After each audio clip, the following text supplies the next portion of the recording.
Welcome to the CEC Report. It's the 28th of August. I'm Robert Barwick and I'm joined by CEC leader Craig Isherwood. Welcome, Craig. Yeah, thanks, Robbie. In this week's CEC Report, what is the real financial crisis and why is Glass-Steagall the solution? And Sydney Siege Inquest cover-up serves Abbott's warmongering in Syria. But Craig, before we begin, we want to pay tribute to a giant of the US civil rights movement who died yesterday or the day before yesterday, Amelia Boynton Robinson. And people may remember there was a 50th anniversary event a couple of months ago of the march across the Edmund Pettus Bridge in Alabama, which was a march that when it happened 50 years ago with Martin Luther King, the dogs were set loose and the police were set loose on the marches. Yeah, she was bashed, yeah. She was bashed in that event. She was still alive for the anniversary. She actually walked across it in the front row, ironically holding on to Barack Obama. Barack Obama was holding her hand. Hopefully some of her goodness wore off on him.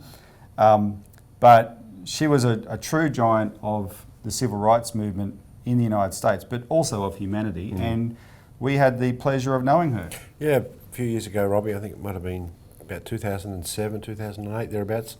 You know, we had the opportunity to spend an evening with Amelia and talk about what we were doing here in Australia, and you know, there was a real sharing of a spirit, a kindred spirit, because I mean, she was a very, very wonderful person, very deep sense of spirituality, and she loved mankind, which is why she did what she did. And we had the real honour of spending some time with her, you know, like I said, a few years ago, and she'll be missed because there's very few people of that age group now that, you know, of that generation that represent what she and we got to know her via the movement in the United States led by Lyndon LaRouche. At the time when LaRouche was in jail, and civil rights veterans like Amelia recognised the parallel between the treatment of LaRouche and his associates by the Wall Street crowd and what the establishment had done to the black people in the United States, which they fought against at the time, and the treatment of Martin Luther King, etc. Yeah, she was the vice president of the Schiller Institute internationally, which we're associated with. So, I mean, she'll be sorely missed in this next period ahead. Yes. So rest in peace, Amelia Boynton Robinson, because you've well and truly earned it. So, what is the real financial crisis, and why is Glass-Steagall the solution?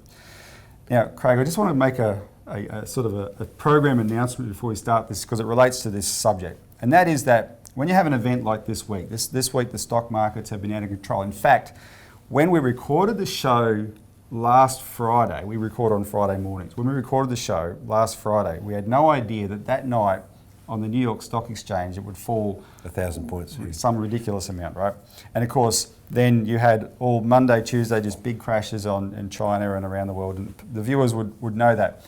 Now, of course, we have a lot to say about that. The problem with, there's a natural delay in when we record the show and when it goes to air on Channel 31 and Channel 44 in the respective cities. For those people who are viewers through Channel 31 and Channel 44 in your city, if you want a more immediate update of this program, we are on the internet, right? And the show we record Friday mornings is usually up on Saturday night or Sunday, right? So get used to looking at us on our CEC website or on our YouTube or on our video or on our Vimeo, pages, and you can get a more immediate response to this. And it's a good habit to get into, because unless there's a change of policy by the Abbott government, and unless Malcolm Turnbull has a Damascus Road conversion and changes his mind about ripping off Channel 31 and Channel 44 off the air, people who want to keep watching the CEC Report will have to do so online. So Anyway, so what we say now, if you get on the website and watch it. So this week, there was a big sigh of relief, Craig, that as of Friday, it's like, whoo, that's over, right? Whew. The stock market went up, 4%. I think last night on the Dow, on the New York Stock Exchange, it was the biggest single one-day rise. So that means, by definition, the crisis is over. Oh, well, you would hope so. You would. Well, if you're an investor, that is. And unfortunately, since the 1980s, there's been a concerted push by governments around the world to force people to be investors. Once upon a time, people made enough money out of their jobs and putting away savings, right, and getting the social security that they paid into or the pension that they are owed to have a decent retirement. We're not against the stock market, Robbie, because the stock market has a role of raising capitals for actually legitimate enterprises. That's how they raise their capital from the public. The problem is the speculative aspect of this, which has gone out of control. So there's a disconnect from the value of the shares to the underlying assets that are on the stock market, and that's where the problem's coming in. No, absolutely. And you know, the other part that's the problem with the stock market at the moment is when these crashes happen, especially after big booms, right? But when people, Craig, are forced to have their retirement savings in there, thanks to our superannuation system, then that is a problem, because under the Glass-Steagall principle, which we'll talk about more in depth in a minute, you know, people who invest in these types of things should only be investing money they can afford to lose. And retirement savings you can't afford to lose, right? And that's a big difference. So, see, Robbie, the difference between a boom, say, take a normal classic boom in history, like a nickel mine, right? Nickel mine goes out and it's got a basic shareholding and it discovers a massive resource of nickel. Well, because they've discovered a massive resource of nickel, they can mine that nickel, and therefore the dividends paid back to the shareholders are going to be significantly higher than they were prior, so the share price goes up. That's underpinned by the physical production of that mine. Yep. What you've got today is you've got banks, you've got huge amounts of money simply going in to speculate on that share price, and it basically forces it up and up and up, and there's no relationship to the underlying productivity of those particular. And we mentioned figures last week that in the United States the price earnings ratio on shares is as bad now as it was in 2007 and in 1929 before that crash, right? So these are indicators of a real, the market being out of touch with the underlying economy. Anyways, part of the relief though this week, what the viewers would also recognise, Craig, is that the consensus in our media is that the cause of this crisis is China. China caused this. We're not getting the full story out of China. What's going on with China? So what is the story? Well, we've got a graph we're going to put on the screen here. The Chinese stock market crash is dramatic. There's no doubt about that. But look at where it came from just a little bit over a year ago, right? In July 2014, the Chinese stock market was just slightly above 2,000 points. In the last 12 months, it went up to more than 5,000 points.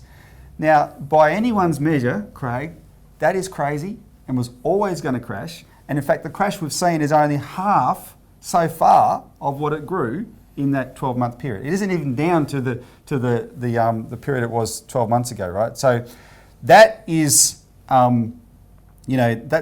an issue, but that's what stock markets can do, and that's why people should only invest in the money they can afford to lose. But there's an irony here, because the damage that crash has done has been greater outside of China than in China. And the reason why is because China has an actually productive economy. And so one way to put it is the people in China, the Chinese stock market investors who are losing their savings, they might be losing their savings, but they still have their jobs, right? Mm-hmm. That's generating those savings. Mm-hmm. Whereas it's had a bigger damaging effect around the world through the knock-on effect because there's so much speculation tied up in this. And I just want to read a quote from a Nicholas Lardy who made an observation on the August 26th New York Times. And this is to contradict the consensus, because whenever we hear this, everyone's singing from the same hymn book on this, you know there's a problem. So he said, the consensus I mean by that China's to blame of this. And so the headline was, "False alarm on a crisis in China. The popular narrative is not well supported by the facts. There is little evidence that China's economy is slowing significantly from the 7% pace reported by the government for the first part of the year. Wage growth is running at about 10% annually. The pace of creation of non-agricultural jobs is stronger than in any recent year. Both real disposable income and consumption expenditures of Chinese households are growing strongly. It is not the picture of an economy heading for a hard landing." And then Craig, just quickly, the other factor in China is, and this people, there's this doctrine about the free market, right? We Western countries, we supposedly believe in the free market, and China is a communist country, right? Mm-hmm. They philosophically, they're different. What people might not realise is in the Western nations, especially since the 1990s, we've had this phenomenon called plunge protection units, where as more and more of our economies became dependent on the stock markets, central banks in league with governments and the big banks on Wall Street worked out ways to intervene behind the scenes in the market to stop them from crashing. So they're not real free markets, right? China and India don't have that. They don't have plunge protection units. They are being more free market in their approach to the stock market than our side. But this plunge protection unit phenomenon is probably quite corrupt. So Paul Craig Roberts is a former Treasury official in the Reagan administration. He wrote this the other day. He said, quote, "Are we witnessing the corruption of central banks? Are we observing the money-creating powers of central banks being used to drive up prices in the stock market for the benefit of the mega rich? If central banks cannot properly conduct monetary policy, how can they conduct an equity policy? Some astute observers believe that the Swiss National Bank is acting as an agent for the Federal Reserve and purchases large blocks of US equities at critical times to arrest stock market declines that would puncture the propagandized belief that all is fine here in the US economy. We know that the US government has a plunge protection team consisting of the US Treasury and Federal Reserve. The purpose of this team is to prevent unwanted stock market crashes." So there's a big difference. But Craig, let's quickly take a break. When we come back, we're going to talk about Glass-Steagall, how that alone can solve the underlying problem here.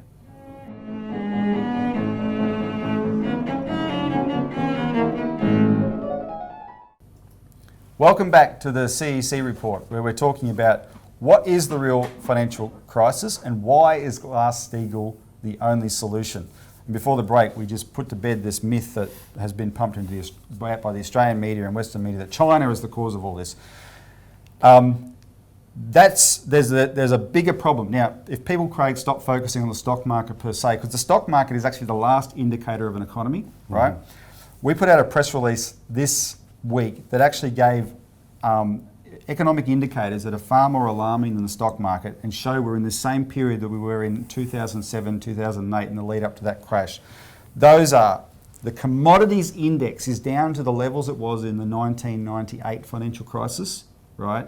And that's not a problem if you're buying the oil to use it or buying the iron ore to use it. But if there's so much speculation, derivatives bets on these commodities, right, that there's a massive flow-on effect from when oil's $100 a barrel to when it's now $40 a barrel, right?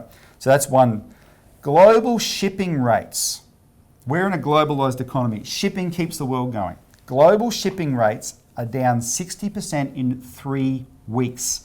That is almost free fall. The last time we saw that was before the 2008 blowout. The Baltic Dry Index of shipping that's measured in London collapsed 90% in 3 months, right? So we're in that ballpark. That's because the entire system froze up and there wasn't any trade to shift the goods, and no one was taking any risks. But because banks finance a shipment and they get paid on the other end, that type of thing. Related to that is the LIBOR rate, the London Interbank Offered Rate, which is the world's benchmark interest rate. It, since the start of this year, has been going up, up, and up. Now, when it goes up like that, it means the risk in interbank lending is increasing. The banks, in other words, the banks are starting to recognise that they can't trust each other. And the 2008 crisis, the actual nub of the crisis was when all interbank lending stopped, right? And the LIBOR went through the roof. So we're starting to see the early signs of that. And the big one is derivatives bubble, which the meltdown is the cause of the crisis, is almost twice as big now as in 2008. It's about $2 quadrillion by our estimate. This is just a huge bubble of speculative bets. And in Australia, it is more than double. The derivatives bets of Australia's banks are more than double. And we'll put on a screen a graph that backs up what we said last week, Craig, where you see it says where are the banks getting their profits from, and you see the double of profit growth in the big four banks from 2008 to now. And then look at the indicators for the rest of the economy. They haven't doubled. The population hasn't doubled. The employment hasn't doubled. The wages haven't doubled.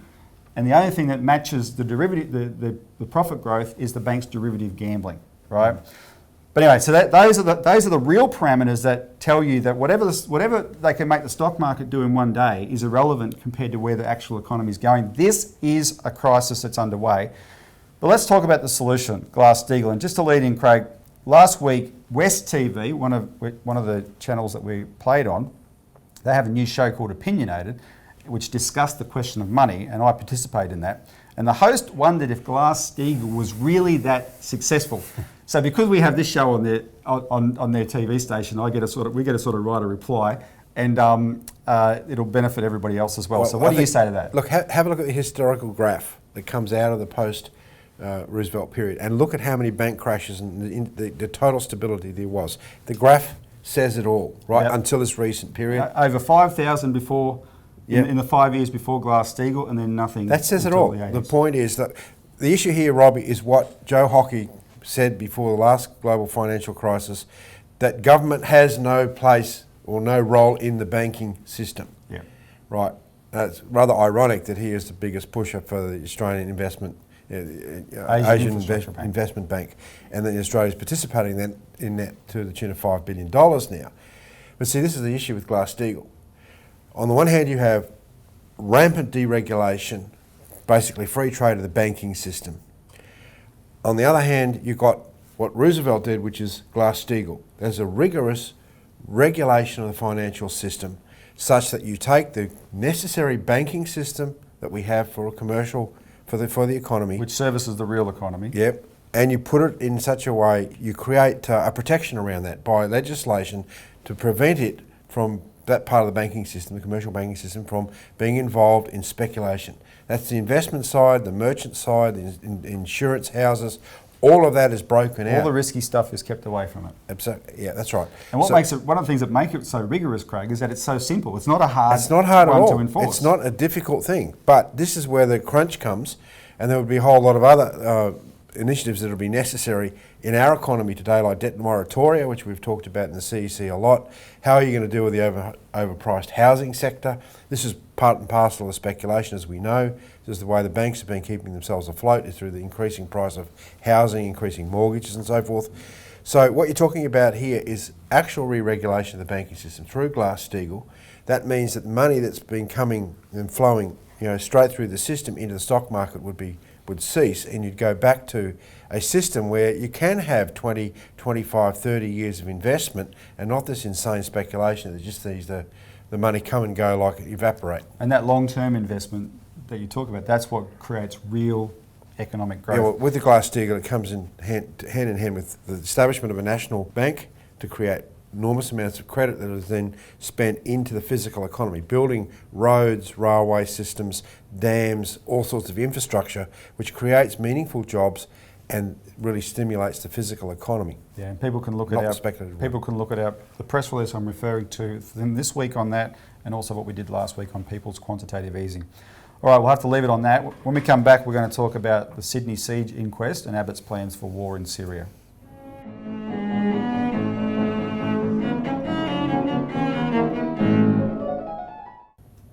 Welcome back to the CEC Report. Finally, Sydney Siege Inquest cover-up serves Abbott's warmongering in Syria. So, Craig, we're having this on-again, off-again inquest on the Sydney Siege, and last week it was, they had a week of hearings. Mamdouh Habib, who we've quoted on this show before, is someone who has had first-hand experience with ASIO. ASIO was involved in the illegal torture and rendition of this guy to Egypt, and then his detention without charge in Guantanamo Bay. But Mamdouh Habib has been back in Australia since 2005, and in 2007 he met Monis, Manharon Monis, and he is offering to testify before the Sydney Siege Inquest as to what he knew. And this is what he would testify: that a month or so before the inquest, before the Sydney Siege, so late November, Monis asked him for help to do a job for ASIO. That's what Monis said, it was a job for ASIO. And Monis said if ASIO had told Monis that they would help him get his sons back, and to promise Habib that they would help him with his legal case in Egypt. Habib refused Monis's offer and said to Monis, "Do not trust ASIO," right? During the siege, Habib says when he finally recognised that it was Monis conducting the siege, in his mind he thought, this is it. This is the job for ASIO, and he called the Attorney General's office to intervene. They put him through to ASIO. He called the New South Wales Police. He made them all the same offer. Let me negotiate with him. I will get this guy to surrender without hurting anybody. But he was turned down. And when he was turned down finally by the New South Wales police, he said to him, look, ASIO intend to kill this man because Monis insists, from what he knows, this was a deal. So this is what he says, right? And the people conducting the Sydney Siege Inquest have refused to take testimony from him. Now, if he's willing to give testimony, it's up to them to determine whether it's right or wrong, but surely you can't exclude it, right? If the inquest is supposed to look at all of the evidence. But what's the political context of this, Craig? Well, from the beginning, Tony Abbott was determined to seize on this as an ISIS attack. So yes, Monis apparently went in there and said it was an ISIS attack, but the crank couldn't even take the right flag along, right? And for the rest of the day, he's begging for a proper ISIS flag. He didn't have the right ISIS flag. He's a Shia, not a Sunni, and all this kind of stuff. He was a crank. Right, he was a deranged crank. He was not what he said he was. He can claim to be the Queen of England, and he wasn't. To treat him as an ISIS fighter is the same thing.